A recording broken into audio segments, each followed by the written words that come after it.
Hello friends, welcome back to my channel Digha vlog দ্বিতীয় পার্টে তোমাদের অনেক অনেক স্বাগত। শুরু হয়ে গেল নতুন একটা দিন। আমরা সবাই মিলে বেরিয়ে পড়লাম ঘুরতে। যেতে যেতে রাস্তায় একটা টিকটিকির মতন প্রাণী দেখতে পেলাম। আমরা একটা গাড়ি ভাড়া করে নিলাম আর চললাম উদয়পুরের উদ্দেশ্যে। উদয়পুরও এর আগে আমি অনেকবারই গেছি।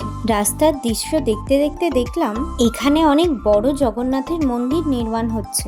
ও হ্যাঁ, আর একটা কথা তো বলতে ভুলেই গেছি। আজ দিনটা ছিল 18ই মে, আর আজ ছিল আমার বরের জন্মদিন।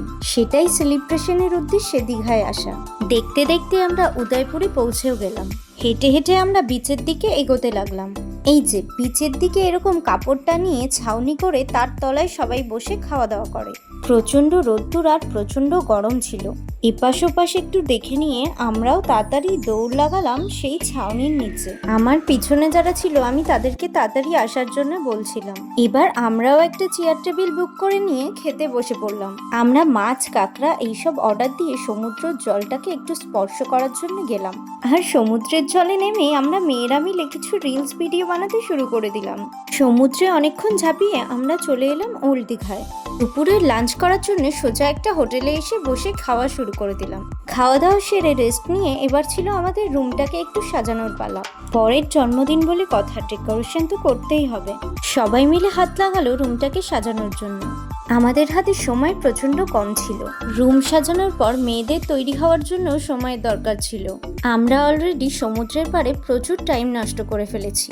রুম সাজানো হয়ে গেলে ছেলেরা যাবে খাবার দাবারের অ্যারেঞ্জ করতে, আর আমরা মেয়েরা যাব সাজুগুজু করতে। আর সেই জন্যই তাড়াহুড়ো করে সবাই মিলে রুমটা সাজানো কমপ্লিট করলাম। দাঁড়াও দেখাই তোমাদের কেমন হয়েছে। তাড়াহুড়োর মধ্যে আমরা এরকম করে রুমটা সাজিয়েছিলাম। কেমন হয়েছে সাজানোটা তোমরা কমেন্টে জানিও। ছেলেরা সব কাজ সেরে এবং মেয়েরা রেডি হয়ে চলে এলাম কেক কাটার পর্বে। আর এখানে সবাই সবার যন্ত্রপাতি নিয়ে রেডি হচ্ছিল। কেউ ফোম ওড়াবে, কেউ সেল ফাটাবে। এই জন্যে হঠাৎ চোখ গেল মৌসুমীর দিকে। পাশে দাঁড়িয়ে ও এরকম ক্যাঙ্গারুর মতন ডান্স কেন করছিল কে জানে। যাই হোক, শুরু হলো এবার আমাদের কেক কাটা পর্ব।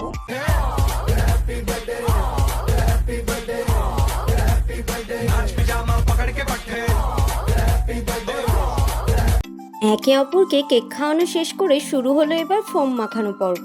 সবাই মিলে বান্টিকে ফোম মাখিয়ে ইয়েতি বানিয়ে দিল। এবার আমি কিছুটা ফোম নিয়ে বাচ্চাটাকে মাখিয়ে বলছিলাম, নে এবার তুইও মাখ। আর এদিকে মৌসুমী সবাইকে ফোম দিয়ে স্নান করাতে শুরু করে দিল। আর এদিকে আমি আর মৌসুমী একটু ডান্স করতে লাগলাম আর একটু বেলুন ফাটিয়ে নিজেদের মতন করে মজা করতে লাগলাম। মস্তি করা শেষ করে আমরা চলে গেলাম সমুদ্রের পাড়ের দোকানগুলোতে। দোকান থেকে আমার বাপের বাড়ি ও শ্বশুর বাড়ির লোকেদের জন্য কিছু কেনাকাটি করে নিলাম। বুঝতেই পারছো, ওরা তো আর সাথে আসেনি, সেই জন্য ওদেরকে গিফট দেওয়ার ছিল। তারপর আমরা কিছুক্ষণ সমুদ্রের পাড়ে বসে সোজা চলে গেলাম হোটেলে। খাওয়া দাওয়া করে সবাই তাড়াতাড়ি শুয়েও পড়লাম, কারণ পরের দিন সকালেই চেক আউট। পরের দিন সকালে উঠে বাস ধরে আমরা বাড়ির উদ্দেশ্যে রওনা দিলাম। এই সময়টা এতটাই গরম পড়েছিল যে চেক আউটের কোনো ক্লিপই আমরা আর নিতে পারিনি। বাসে বসে আশেপাশে মনোরম পরিবেশ ও মাঠঘাট দেখতে দেখতে ঘুমের মধ্যে দিয়ে কখন যে কলকাতায় পৌঁছে গেলাম বুঝতেই পারলাম না। চলে এসেছি বাড়ির কাছাকাছি, আর কিছুক্ষণ পরেই বাস থেকে নামবো। তাহলে ব্লগটা এখানেই শেষ করছি। ভালো লাগলে লাইক, কমেন্ট, শেয়ার করবেন আর চ্যানেলটা সাবস্ক্রাইব করতে ভুলবেন না। গুড নাইট, শুভরাত্রি সবাইকে, টাটা।